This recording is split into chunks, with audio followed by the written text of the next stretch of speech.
Here we are at the Yerba Buena Art Center in San Francisco, where we're screening my personal favorite, Fernando de Leo's Mr. Scarface, starring Jack Palance, and Chained Heat. Nice attendance here. There's a beautiful art space. Never been in this place before. It's quite an art space, that's for sure. Some money behind it, that's for sure too. I'm glad that they're willing to let us show these wonderfully greasy and grimy grindhouse movies here. These two movies that we're showing tonight are really largely movies that we would see in my programming, my series, Weird Wednesday. These aren't horror movies. These are straight-up exploitation films from the great era of exploitation films, which I would really say probably started in '66, '67, and ran up through Chained Heat, really, through '83. In the Italian movie industry, what you really had was an industry that couldn't keep its mind on more than one thing at one time. So there was a big hit Western, and all of a sudden everybody was making Westerns. And then there was a big hit war movie, like Dirty Dozen was a big hit war movie everywhere, including Italy, and all of a sudden everybody's making war movies. And Fernando de Leo was one of those guys who was surfing that wave. You know, he was going around, and if there were gladiator movies to be written, he was writing those movies. If there were Westerns to be written, he wrote a lot of Westerns. And if he wasn't writing them, he was kind of script doctoring and sitting in on the sessions and working out story problems. So he was a guy who was renowned for his story sense, even before he became a director. And that's the one thing that you really see in all his films, is that they are airtight fucking stories, man. Like, he was working on these stories. There are no loose ends in these stories. They're all tied up in just the perfect kind of bow. Half the budget clearly went to Jack Palance, who also clearly worked about 3 days on the movie, if that. He did his scenes, he got them out of the way. The real stars of this movie are two young guys, Fassbender regular named Harry Bear, and a guy named Al Cliver, who's in a lot of shitty exploitation movies. And they give it their all. You know, they try hard. They didn't usually get really good parts, and they knew they had good parts, and they were happy to really try to do something.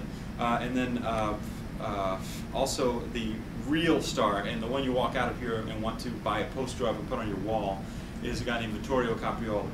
And he was a guy who also didn't usually have big, full movie parts. He would show up as like the lecherous bookseller in a movie, or he'd be the guy who sells pasta and makes a funny joke, or you know, whatever. He would rarely be able to like basically carry a movie like he carries this movie. You'll know who he is. He plays Napoli. And Napoli is kind of this consigliere who was with the mob, and he had started out with the mob back in the old days when men were men, and then as the mob degenerated and became, you know, as the decayed from within, he was watching it and observing it and not much liking it. And then he sees these two kids who are showing up, and they got the eye of the tiger.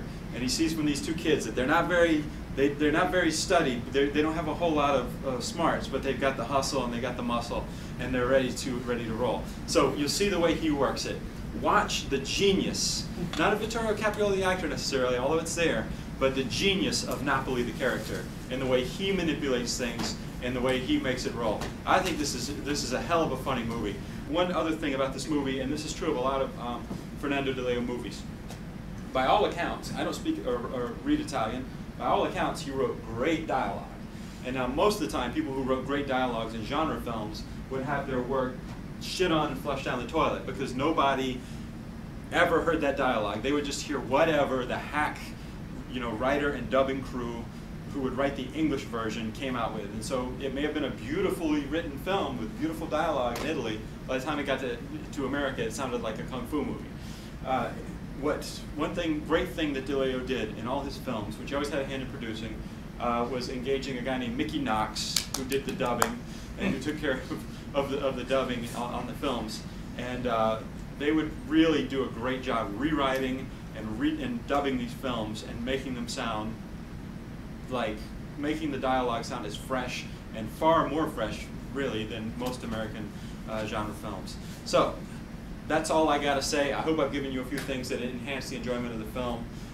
Zach, do you have anything you'd like to add? Well, just thank you for coming to the show, Mickey Knox fan, #1. That's beyond weird. Are you really familiar with the work of Mickey Knox? I just finished his autobiography. That's out of control. You should have been. But I'm sure it's all full of lies, but it's good. Chained Heat is really solid. I know my buddy Zack feels the same way. Yeah, I'm kind of more prudish than Lars. Lars kind of delves deeper into the underbelly of nudity in cinema and what's the nice way to say it? Sexual torture. But for me, I'm a little shy. Yet somehow this film, Chained Heat, really does work at every level. I really enjoy the film, and a lot of that, of course, is the cast. Yeah. The cast in this movie is like really amazing at all fronts. And one of the reasons I'm going to draw a parallel again to Mr. Scarface, we saw in the last film the great Jack Palance, who a lot of you guys will recognize. And if you didn't, he is the man who looked like he was carved out of a mountain. He played the title role in the last film. And now tonight, this is kind of, I think, an accidental theme that we're running, is the other great stone-faced actor of the 20th century, Henry Silva, is one of the actors in this film. And normally he kind of plays this like monstrous, almost mummy-esque, heavy role in a lot of movies he was in. But in this film, he's just this good time party boy who happens to look like he was like shot down from another planet. And he looks like he did this movie for beer, actually. Yeah, he really does. Yeah, like he plays it like it's all like his nephew is the director, and he's just like, yeah, right, let's do this, And it's so rare to see him having this much fun and just kind of like grinning and just kicking back so much with the role, and he's amazing in it. But there's a lot more. There's also this guy John Vernon, who I'm just going to mention a little bit about him. He's just as strong, and this movie really gives it his all. But Lars is a huge fan of John Vernon, so I'm shutting up for the moment. No, I mean, you said it. I mean, when you see John Vernon in this movie, he really, if you see John Vernon in like Charlie Barrick, it's a great scene where he talks to the guy and basically convinces him to kill himself. He's a guy, he really does. He's a guy who's great in these kind of these quiet, tight moments, because he's got this amazing, incredible voice, one of the greatest voices ever in film, I think. He's got this sort of unimpeachable dignity that he always carries with him, and he carries that even into Chained Heat. And so when you hear the shit that he says in this movie, you're gonna flip. He's so completely bad and wrong, and just a bad person, should never be in that position. And I know that, like, a lot of people are surprised when they see that the warden of this women's prison has like a hot tub and a jacuzzi in his office, and he's got it set up so he can film from all angles, but that's actually quite common. But let's now go into the women of Chained Heat. What's her name? Linda Blair has, of course, starred in The Exorcist, and I think she kind of thought she was going to have this big career. By this time, she'd pretty much been beaten, all her expectations have been beaten down into the ground and stomped on, and she realized she wasn't going to have a big career. But when you see her in these movies that she made, like in the 80s, even if they're really good movies like Savage Streets or this, she looks sad. It's too bad. She doesn't look like she's happy where she is, and she looks uncomfortable. But that's just right for this movie. Sybil Danning and Tamara Dobson play the warring kind of gang leaders in jail. We were just with Sybil Danning the other day. Sybil Danning's great. She's obviously a statuesque blonde woman, and she really brings it. And Tamara Dobson, for me, has like one of the best kind of like kicking down the door moments, like the best applause moments, where you see her there and she does something kind of bad to a person who's done stuff that's been real bad, and you're glad. And so for me, they're kind of like the bookends of badassery in this prison. Everything else is movies from our collection that we work with called AGFA, American Genre Film Archive, and we archive these prints. We hang out with them. This print was in a dumpster.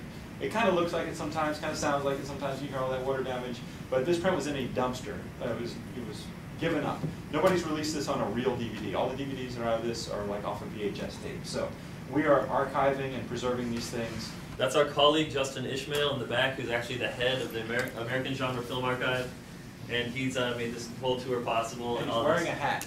The guy with the hat. And we also want to thank the other guy in the other corner, Joel, for having us out to do this show. Thank you.